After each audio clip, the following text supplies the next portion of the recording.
এক ছিল ছোট্ট একটা গ্রাম। গ্রামের পাশে ছিল একটা টলটলে নদী, আর নদীর ধারে থাকতো এক অদ্ভুত জাদুর গুহা। নাম তার গুনগুন। গুনগুন দেখতে সাধারণ গুহার মতো হলেও রাতে তার শরীর থেকে নীল আলো বের হতো, আর সে মানুষের ভাষা বুঝতে পারত।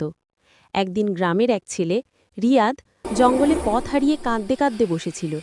তখনই গুনগুন আলোর ঝলক নিয়ে তার সামনে এসে দাঁড়ালো। গুনগুন বলল, ভয় পেও না, আমি তোমাকে বাড়ি পৌঁছে দেব। তার লেজে জাদুর আলো জ্বলে উঠল, আর মুহূর্তের মধ্যে গাছপালা সরে গিয়ে একটা উজ্জ্বল পথ তৈরি হলো। রিয়াদ হাঁটতে হাঁটতে দেখে পাখিরা নাচছে, বাতাসে ছোট ছোট আলোকজোনাকি উড়ে বেড়াচ্ছে। সবই গুহাটির জাদু। অল্প সময়ে সে নিরাপদে বাড়ি ফিরে গেল।